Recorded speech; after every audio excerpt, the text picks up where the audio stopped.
Dakota Territory, October 1883. The wind already had teeth. It scoured the prairie, turning the last of the summer's grass to brittle whispers. On a lonely plot of land, miles from the small settlement of Providence, a woman was digging. Not for a well, nor for a root cellar. She was digging the foundation of her home directly into the face of a steep, south-facing hillside. Her name was Alara Vance. A widow, newly arrived, with two small children whose pale faces were already chapped by the autumn air. To anyone riding past on the main track, the sight was nonsensical. All proper cabins were built of timber, raised a foot off the ground on stone piers to fight the damp. They were built to stand tall against the snow. Alara was doing the opposite. She was burrowing. Word traveled quickly back to Providence. At the general store, over barrels of nails and sacks of flour, the men talked. They called it Vance's Folly. Some, with a crueler turn of phrase, named it the widow's grave. They saw a woman, grieving and lost, committing a fatal error before the first freeze had even settled in. They saw a tragedy in the making. They saw a fool digging in the dirt. They did not see the careful lines she had laid out with string and stakes. They did not see the way she studied the angle of the sun, even as it weakened in the sky.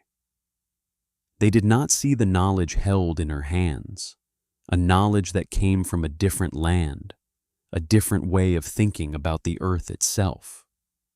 What did this quiet woman, pushed to the margins of their world, understand about survival that every seasoned pioneer on the plains had missed? The problem in the Dakota Territory was not simply the cold. It was the nature of the cold. It was a living thing, a predator that hunted with wind. A standard log cabin, no matter how well chinked with mud and moss, was a sieve. Heat, precious heat generated by burning cords of hard-won timber, bled out through 1,000 tiny gaps in the walls. It poured out through the thin ceiling boards and the roof. Settlers spoke of the north wall problem. The wall that faced the prevailing winter wind would become a sheet of ice on the inside. A cup of water left 10 feet from the stove would be frozen solid by morning. Families slept in shifts, one person always awake to feed the ravenous iron stove that demanded wood constantly, day and night. The act of survival was a relentless, exhausting battle of combustion against convection. The conventional wisdom was to build bigger, chink tighter, and cut more wood. Silas Croft, the unofficial master builder of Providence, had perfected the local design. His cabins featured dovetailed corners so tight you couldn't slip a knife blade between them, and foundations of carefully dressed stone. He was a good man, a respected man whose work was the gold standard. Yet even in his own home, the winter was a siege.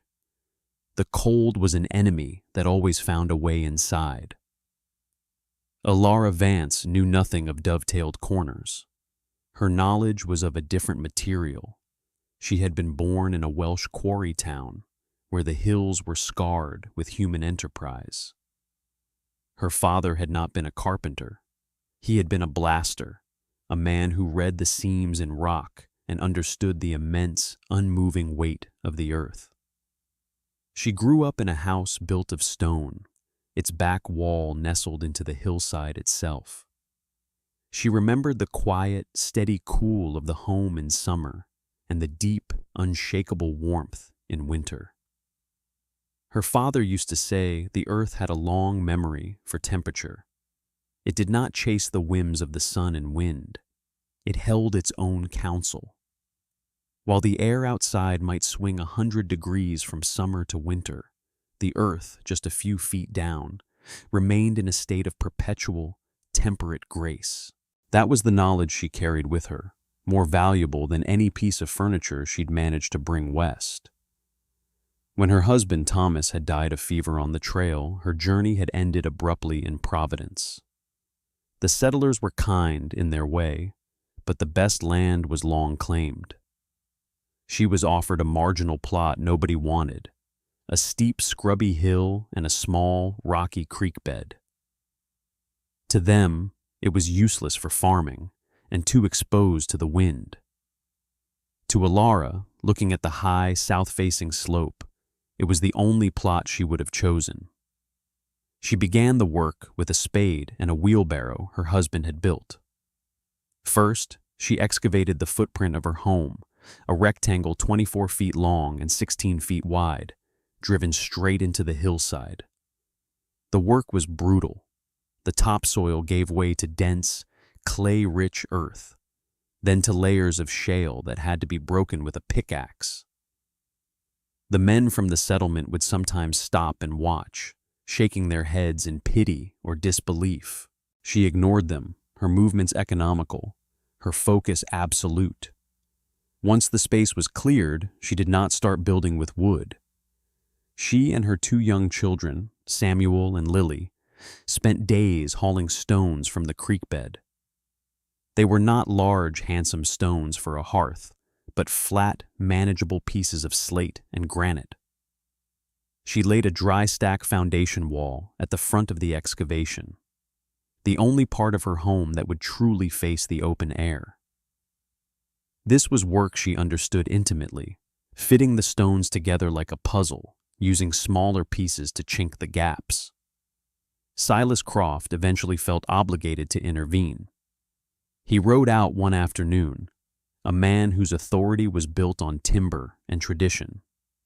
He found Alara ankle-deep in mud, wrestling a heavy lintel stone above the space she'd left for a doorway. He was a large man, but he moved with a carpenter's quiet precision. "Ma'am," he began, his voice laced with genuine concern.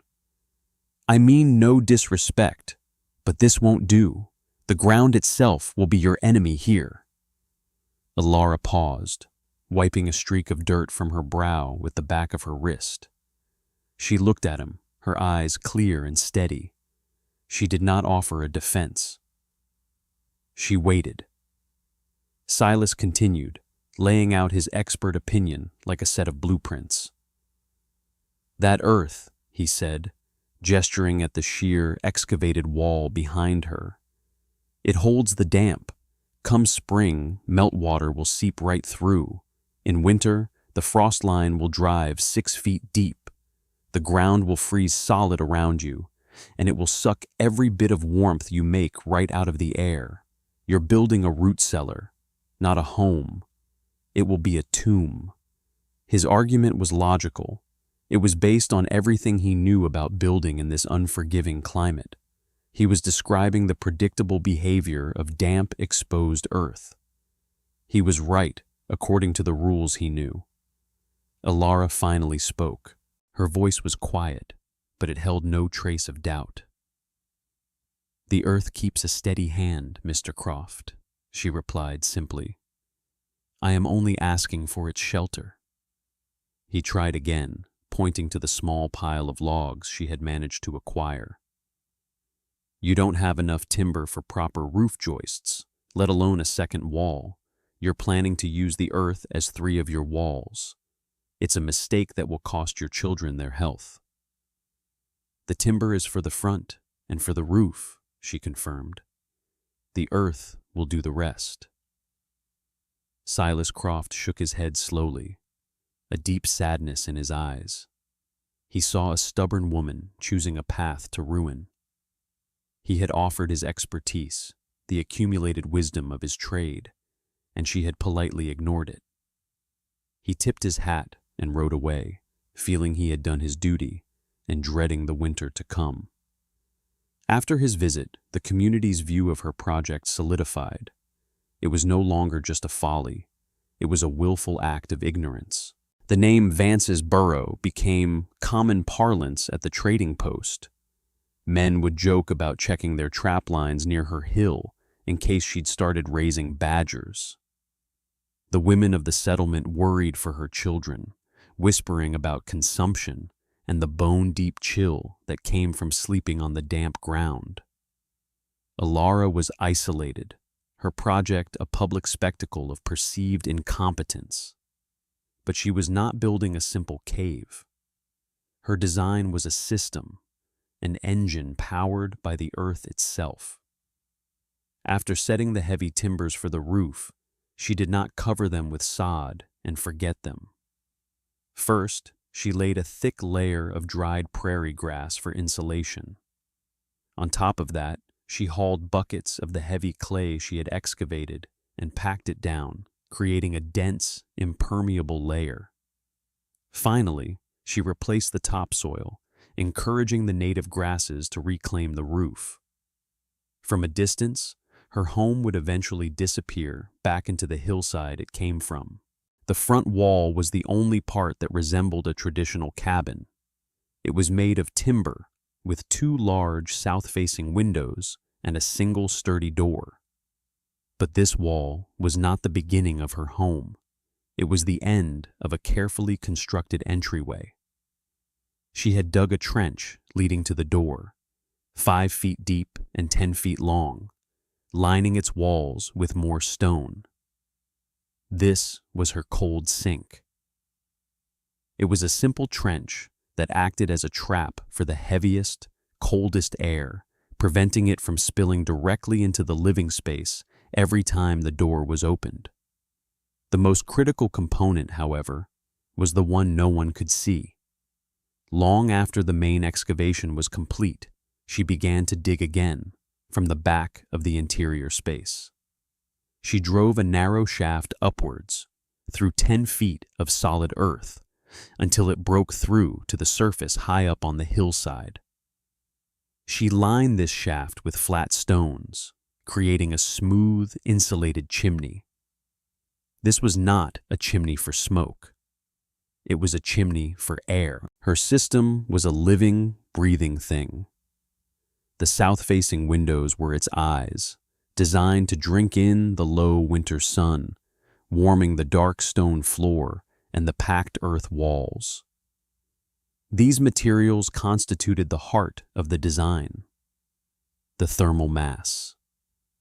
They would absorb the sun's heat all day long, and then, as the sun set and the air grew cold, they would slowly, gently radiate that warmth back into the small space all night long.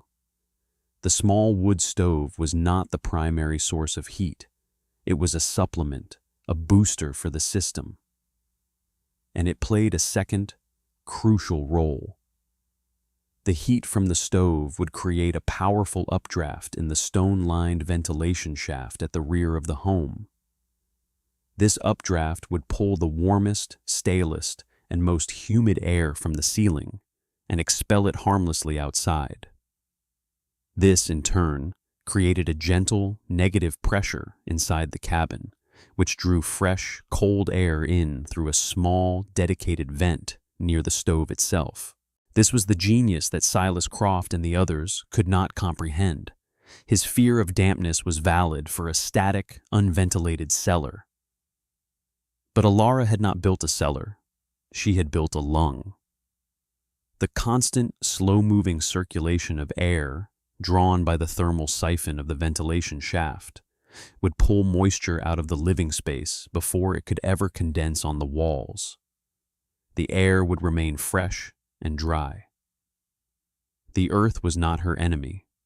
It was her battery, her shield, and her engine. By the time the first snows fell in late November, the burrow was complete. From the track, it was nearly invisible. Only the timber-framed front wall, the wisp of smoke from the stovepipe, and the dark opening of the cold sink trench betrayed its existence. The grass on its roof had already faded to the same pale tan as the rest of the hillside. Alara Vance and her children had disappeared into the earth. Then December came. It arrived not with a gentle blanket of snow, but with an Arctic blade.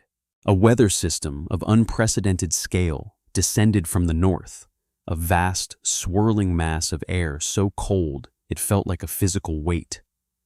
The old trappers called it a white hurricane. The temperature at dawn on the first day was 10 degrees above zero. By sunset, it was 10 below, and it was still falling. The wind rose to a constant, shrieking gale.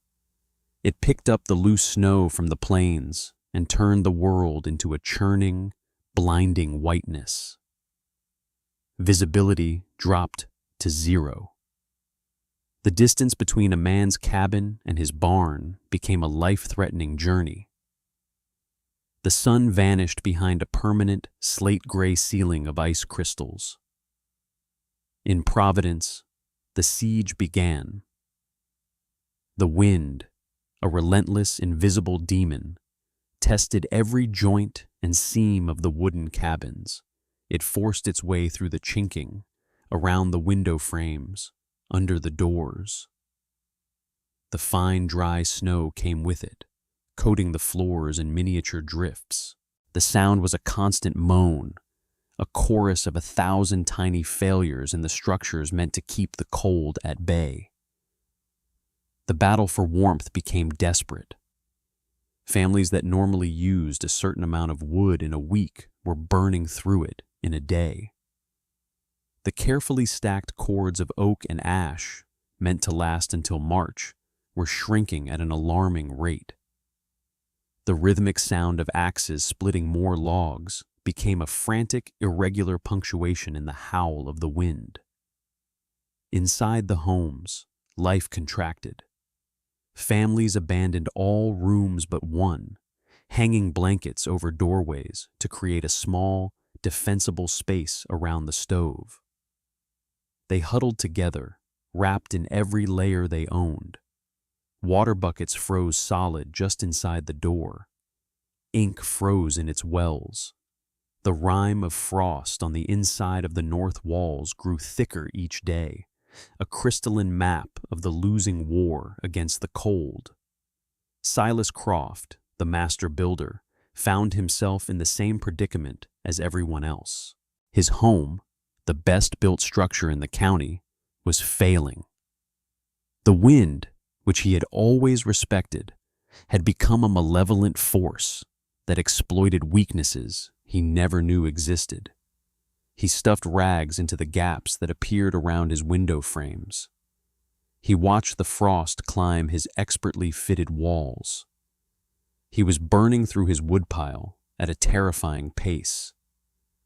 He had already gone through the poplar and pine, and was now into the precious, slow-burning oak he had reserved for the deepest part of winter.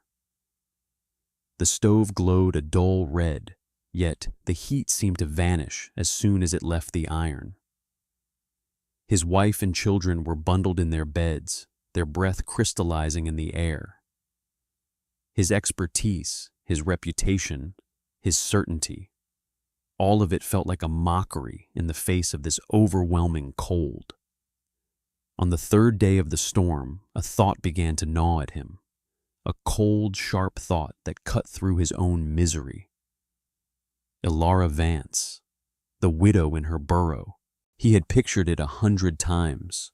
The damp, the creeping frost, the slow, miserable death in a frozen cave. He had warned her. He had told her exactly what would happen. And now, as he fought a losing battle in his own superior home, a terrible guilt began to settle over him. What if her children were freezing right now? What if their meager woodpile had given out on the first day? His warnings had been public. He had, in his own way, led the chorus of dismissal. If she had failed, if the worst had happened, he felt he would bear a portion of the blame. He had stood by and watched a fool, as he saw it, dig her own grave. The thought became unbearable. He had to know. He had to see. If you've ever had to venture out into a storm, knowing you're heading toward what could be a tragedy, then you understand the weight on this man's shoulders.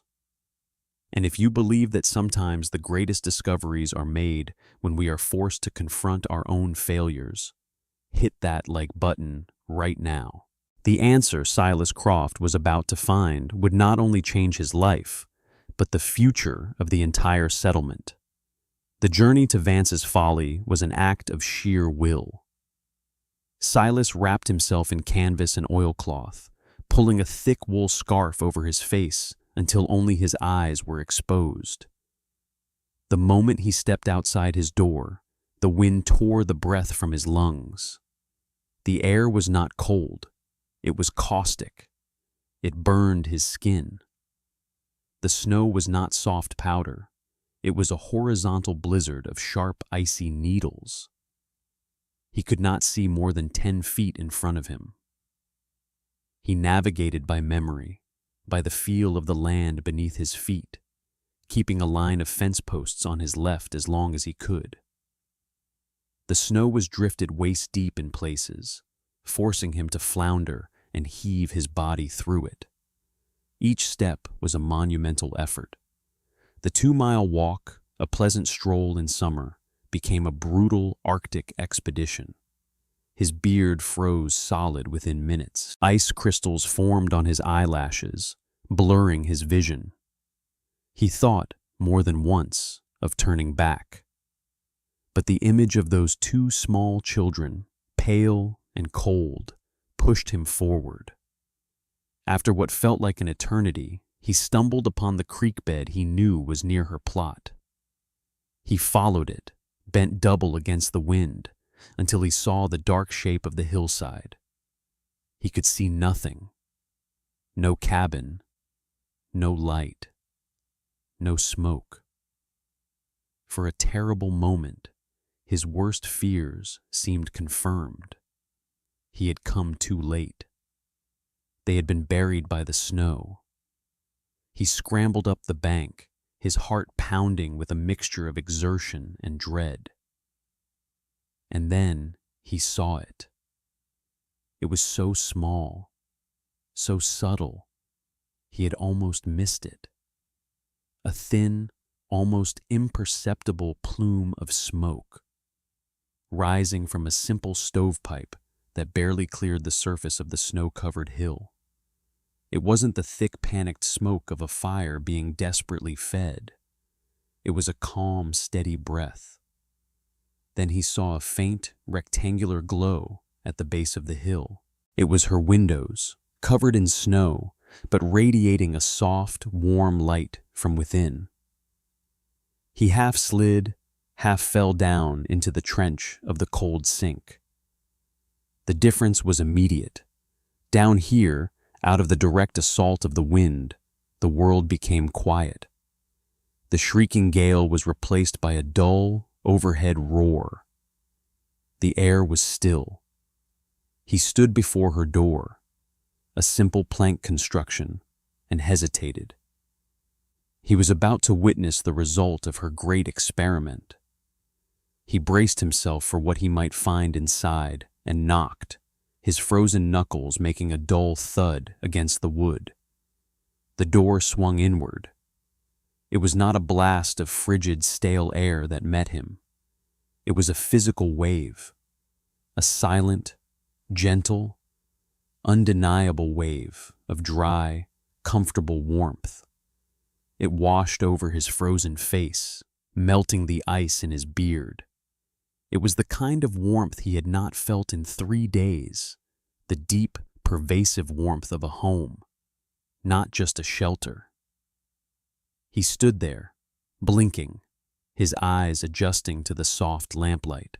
The scene before him was one of such profound, impossible normalcy that his mind struggled to process it.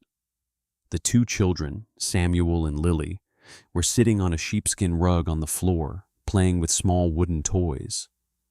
They were in their bare feet, on the floor, in the middle of the worst blizzard in a decade. Alara Vance stood at a simple wooden table against the far wall, She was kneading dough, her hands white with flour. Her sleeves were rolled up to her elbows. There was no urgency in her movements, no sign of the desperate siege being waged in every other home in the territory. She simply looked up at him, a calm question in her eyes. Silas stumbled inside, pulling the door shut behind him. He looked around, his expert eyes taking in every detail, searching for the trick. He looked at the walls. They were not timber, but smooth, packed earth, whitewashed with a lime plaster. There was no frost, not a single crystal of ice. He reached out a hand and touched the north wall, the wall that, in his own home, was a solid sheet of ice. It was cool to the touch, yes, but it was a neutral coolness. It was not radiating cold. It was not stealing warmth. It was simply there. A silent, impenetrable barrier. The air was fresh. It smelled of baking bread and wood smoke, but it was not the thick, stagnant air of a sealed room.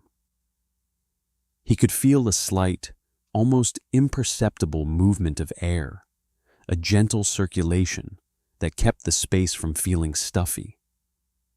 He looked at her stove. It was a small, efficient model, much smaller than his own. It glowed with a steady, moderate fire, not the raging inferno he was maintaining back at his cabin. Next to the stove was her wood box. It was nearly full. This detail, more than any other, shattered his understanding of the world. He turned to Alara, his voice raspy. "The wood," he managed to say. "How much wood have you burned since the storm began?" She paused her kneading for a moment, considering. "I suppose about a quarter of a cord," she said, her voice even. "The sun gave us good warmth the first day, even through the clouds. I haven't had to feed the stove much at night." A quarter of a cord. The number hit Silas with the force of a physical blow. A quarter of a cord in 3 days. He had burned through nearly a full cord himself. She was using less than a third of the fuel to achieve a level of comfort that was, to him, unimaginable. He was fighting a desperate, losing war, and she was living. He saw a small mercury thermometer hanging from a nail on the wall, away from the stove. He walked over to it as if in a trance. He had to see the number. He had to see the data that made this impossible scene a reality. The thin red line was steady. It read 68 degrees. 68 degrees. Outside, with the wind chill, the temperature was approaching 50 below zero. A difference of more than 100 degrees. The numbers were undeniable. They were irrefutable. They were a complete repudiation of everything he thought he knew, of every cabin he had ever built, of every piece of advice he had ever given. He turned back to Alara. The arrogance and pity he had felt on his last visit were gone, replaced by a profound and humbling awe. He saw not a fool, but a genius. He saw not a victim, but a master of an art he had never known existed. He finally spoke, the words coming out plain and direct, stripped of all pride. "I was wrong," he said. His voice was thick with emotion. "Alara, I was completely and utterly wrong. This is not a burrow. It is a fortress." He took a step closer, his eyes scanning the elegant simplicity of her home. "How?" he asked, a simple, earnest plea. "Will you teach me how this works?" When the great blizzard finally broke after 5 days, the territory was a changed place. The settlers emerged from their homes, blinking in the bright, cold sun, to a world buried in white. The stories that followed were of hardship, loss, and near disaster. Livestock had been lost. Several outlying homesteads had been abandoned, their owners retreating to the relative safety of Providence. But another story began to circulate, a story carried with the zealous conviction of a new convert by Silas Croft himself. It was the story of the warm burrow. At first, people were skeptical, but Silas Croft's reputation was unassailable. When he told them he had stood barefoot in her home while the storm raged, they listened. When he spoke of the temperature, of the tiny amount of wood she had burned, their skepticism turned to wonder. They came to see for themselves. A small, steady procession of farmers and trappers made the trip out to Alara's hillside. They would enter the cold sink, knock on her door, and step across the threshold from a world of brutal cold into one of impossible warmth. They would touch the walls. They would look at the full wood box. They would see her children, healthy and comfortable. Vance's folly was spoken no more. It was now the Hill House, or more simply, the Vance Place. The following spring, a revolution in construction began. It was led by Silas Croft. He did not try to hide his mistake. He proclaimed it.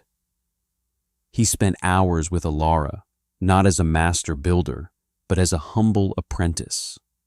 He sketched out her designs, learning the principles of the cold sink, the ventilation shaft, the critical importance of southern exposure and thermal mass. That summer, 3 new families built homes based on her model. Silas was there for each one, lending his expertise in timber framing for the front walls and his newfound knowledge of earth sheltering for the rest. They were not perfect copies. Each was adapted to its specific site. One was built into a gentler slope, requiring a longer cold sink. Another, on a rockier piece of land, incorporated more stonework into its interior walls to increase the thermal mass. The Vance chimney, as the ventilation shaft came to be known, became the most talked about innovation. It was a simple, elegant solution to the problem of damp and stale air that had plagued every cellar and dugout before it. It turned a static shelter into a dynamic, self-regulating system. Alara herself never sought credit. When people came with questions, she answered them simply and directly. She shared her knowledge as freely as one might share a cup of water. She became a respected, if quiet, figure in the community. She was no longer the foolish outsider. She was the woman who had listened to the earth. The true impact of her design was not measured in degrees or cords of wood. It was measured in the winters that followed. It was measured in the dramatic reduction of winter sicknesses. It was measured in the cry of a newborn baby surviving its first January, kept safe not by a raging fire, but by the steady, gentle warmth of the ground. It was measured in human dignity, the simple freedom for a family to move about their own home without huddling around a stove, the quiet security of knowing that when the white hurricane returned, they would be safe. The story of Alara Vance and her hillside home is a powerful reminder. It teaches us that the most elegant solutions are often found not in fighting nature, but in understanding it. It shows that established wisdom, no matter how deeply entrenched, can be overturned by a single, successful demonstration of a better way. The arrogance of dismissing what one does not understand is a luxury that reality does not often afford. The principles she used were not magic. They were the physics of thermal mass, passive solar gain, and thermosophon ventilation. These are the same principles that today inform the most advanced passive houses and earth-sheltered architecture. The wisdom of the Welsh quarryman's daughter, born of observation and necessity, lives on in the language of modern, sustainable design. If this story changed how you think about the ground beneath your feet, hit that like button to let us know. And subscribe to this channel for more stories of forgotten frontier wisdom and the remarkable engineers who changed their world. Drop a comment below and tell us, what is the coldest winter you have ever had to face? The story you have just heard is a fictionalized account created to illustrate historical engineering and survival principles for educational and entertainment purposes. The characters, names, and specific events depicted are products of imagination. However, the concepts of earth-sheltered homes, thermal mass, passive solar design, and natural ventilation are based on real, time-tested architectural principles used by cultures around the world for centuries. This content does not constitute professional engineering or construction advice.